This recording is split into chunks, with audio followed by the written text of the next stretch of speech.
Hola, ¿cómo están? Continuamos con el diseño de las instalaciones para las industrias 2 en la unidad 2, aire acondicionado, y a continuación vamos a ver las condiciones interiores y exteriores para el diseño del aire acondicionado. Bueno, para el diseño de un aire acondicionado tenemos que considerar condiciones interiores y exteriores. Las condiciones exteriores están dadas por la realidad de la zona geográfica donde vamos a hacer la instalación, no depende de nosotros. ¿De dónde obtenemos los datos de cuáles son las temperaturas, cuál es la humedad relativa, cuáles son las condiciones climáticas de la zona donde vamos a hacer el diseño de nuestro acondicionador de aire? Y ahí le recomendamos recurrir a los datos de la Dirección General de Estadísticas, Encuestas y Censos, que tiene un anuario donde publica los datos de temperatura, humedad máxima, mínima, promedio, etcétera. Por otra parte, también tenemos que tener en cuenta las condiciones interiores del ambiente, que significa cuántas personas hay en el ambiente, qué artefactos eléctricos hay, cuánto consumen, porque finalmente eso se transforma en calor.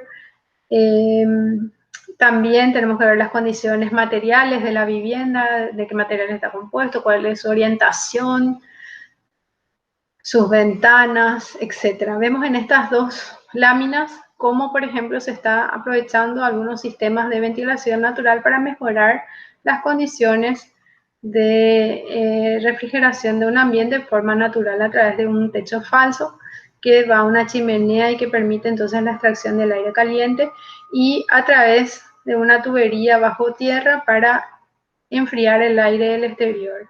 Es muy interesante esto, vamos a profundizar un poco más cuando vemos ventilación, y acá vemos otro sistema bastante parecido de acondicionamiento natural, entonces de la vivienda, también con tubos enterrados, con una distancia suficiente para que el aire se enfríe. Esto es muy interesante porque se habla de un concepto en la arquitectura bioclimática que vamos a ver más a profundidad cuando entremos en esa parte, con ventilación en la siguiente unidad, que una masa inercial, mmm, hablamos de inercia térmica, bueno, una masa que tenga mucha inercia térmica es lo que quise decir, ¿verdad? Una masa con mucha inercia térmica, muy útil para regular la temperatura, es justamente el suelo, la tierra. Entonces acá se está aprovechando ese fenómeno, y también con este sistema de salida del aire viciado. Bueno, acá tenemos un ejemplo del año 2017 de la Dirección General de Encuestas, Estadísticas y Censos. Esto es su anuario estadístico, donde nos da las lecturas de las estaciones meteorológicas, y en este caso lo que estamos teniendo son las temperaturas. Fíjense ustedes, máximas, medias y mínimas, ¿sí? Por mes. ¿Qué es lo que nosotros hacemos para el cálculo del aire acondicionado? Recomendamos tomar la temperatura máxima promedio del mes más caliente del año, ¿sí?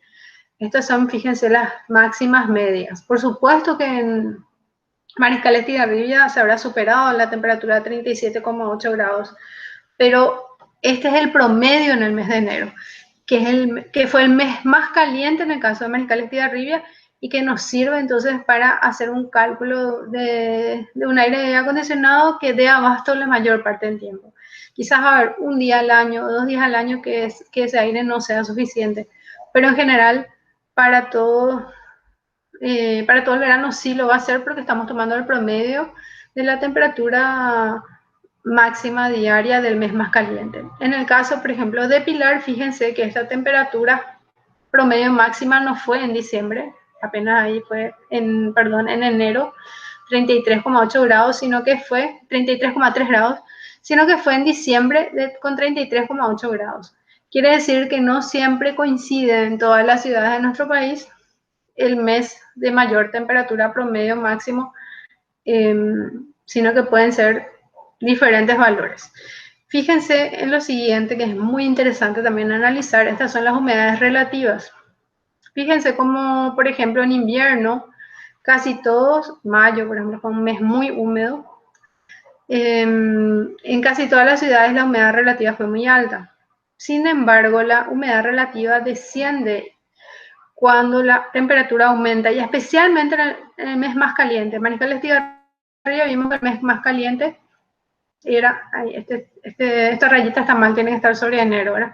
El mes más caliente era enero, pero sin embargo en enero tenemos 61,8% de humedad relativa, frente a febrero, por ejemplo, que es 70,4%, prácticamente 8 grados, 8% más de humedad relativa, pero su temperatura es menor. Ese es un fenómeno también que tenemos que tener muy en cuenta, que la humedad relativa desciende ante un aumento muy importante de temperatura y que es muy importante también para nuestro cálculo. Entonces, si vamos a hacer una instalación de aire acondicionado en Manizales Tidarribia, la humedad relativa que vamos a tomar es 61,8 con, habíamos visto antes, una temperatura de 37,8.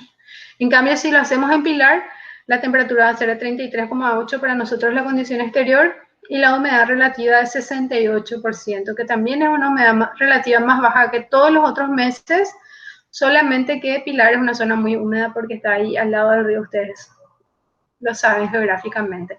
Bueno, ahí tenemos entonces la fijación de las condiciones externas. Nos vemos en un siguiente video con la siguiente parte.